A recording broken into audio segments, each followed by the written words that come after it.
ओम श्री गुरुवे नमः। ओम शांति शांति शांति। प्रणाम भगवान। भगवान, अभी हमारा सत्संग ईशावास्योपनिषद से श्री स्वामी अखंडानंद सरस्वती जी महाराज द्वारा विरचित और मंत्र नंबर 10 को लेते हैं भगवान। पहले मंत्र लेंगे, उसके बाद उसका हिंदी में अर्थ और फिर स्वामी जी द्वारा दी गई व्याख्या। तो मंत्र लेते हैं भगवान।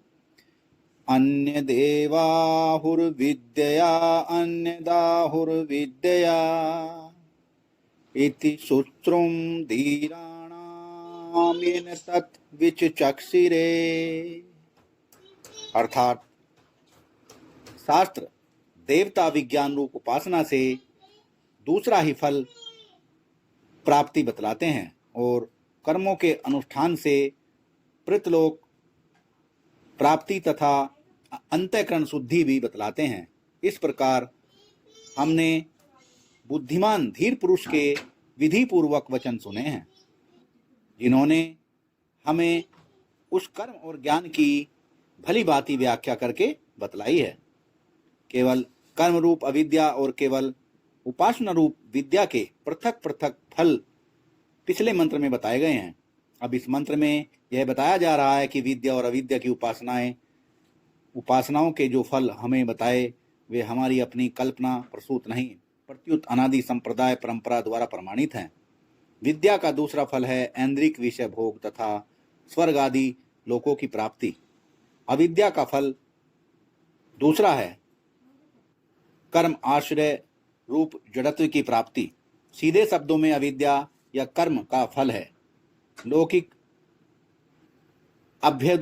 अभ्युदय सांसारिक पदार्थों की यश की प्राप्ति, और विद्या या भावना पूर्वक उपासना का फल है स्वर्ग से लेकर ब्रह्मलोक पर्यंत की प्राप्ति। यह हमने धीर पुरुषों से सुना है। यहाँ धीर पुरुष से सुनने का वर्णन श्रुति में होने से श्रुति पर पुरुषेयता का आरोप नहीं होता। धीर पुरुष यह व्यक्ति का वर्णन नहीं है। यहाँ तो प्रतिपादित विषय में श्रद्धा उत्पन्न करने के लिए लोक प्रथा का अनुवाद मात्र है। जैसे लोक में बुद्धिमान आप्त पुरुष की बात प्रमाण मानी जाती है, वैसे ही श्रुति कहती है कि यह धीर पुरुषों से सुनी बात है, अर्थात अत्यंत विश्वसनीय बात है। धीर पुरुषों की अनादि अनुभव परंपरा से यह बात आई है। धीर नाम धीमान ही धीर है। तत्पदार्थ एवं पदार्थ, तत्पदार्थ त्वम पदार्थ तथा अहम में जो एक अखंड तत्व है उसे धारण करने वाली बुद्धि का नाम धी है। ऐसी धी जिनकी है वे धीर पुरुष हैं। धियम रति अर्थात अथवा धियम इरियति इति धीर। परमात्मा जिनके लिए कहा गया है धियो यो न प्रचोदयात्। धीरा नाम यहाँ बहुवचन है। इसका तात्पर्य यह है कि उपासना करके जो पुरुष परमात्मा से अभेद प्राप्त कर चुके हैं वे धीर पुरुष हैं। धीरा नाम यहाँ बहुवचन है। इसका तात्पर्य यह है कि उपासना करके जो पुरुष परमात्मा से अभेद प्राप्त कर चुके हैं वे धीर पुरुष हैं। सुख दुख जन्म मृत्यु संयोग वियोग हानि लाभ यश अपयश आदि द्वंद्वों में जो समान रहते हैं वे धीर हैं। विकार हेतु सती विक्रियन्ते येषां च चेतांसी ततेव धीरा। विकार का कारण उपस्थित होने पर भी जिनकी चित्त में विकृति नहीं आती वे पुरुष धीर हैं।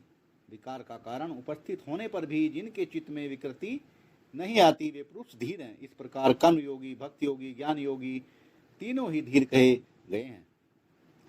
इस प्रकार कर्मयोगी, भक्ति योगी, ज्ञान योगी तीनों ही धीर कहे गए हैं। उन सब धीर पुरुषों का यह अनुभव है। उन्होंने कैसा जाना? इसका उत्तर है ये न तत्विचक्षिरे।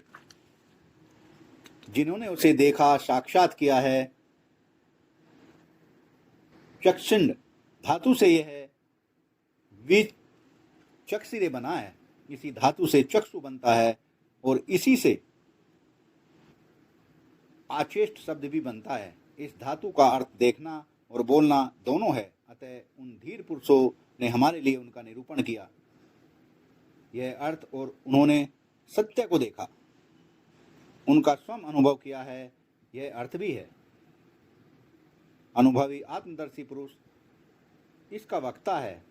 हमने सुना, सुश्रुम विधि पूर्वक श्रवण किया, अतः यह स्रोत आदर्श के अनुरूप वक्ता द्वारा उपदिष्ट आदर्श श्रोता को विधि पूर्वक प्राप्त ज्ञान है। इसमें श्रम प्रमाद आदि कोई दोष नहीं है। व्याख्या समाप्त हुई भगवान। 10वें मंत्र की। प्रणाम भगवान।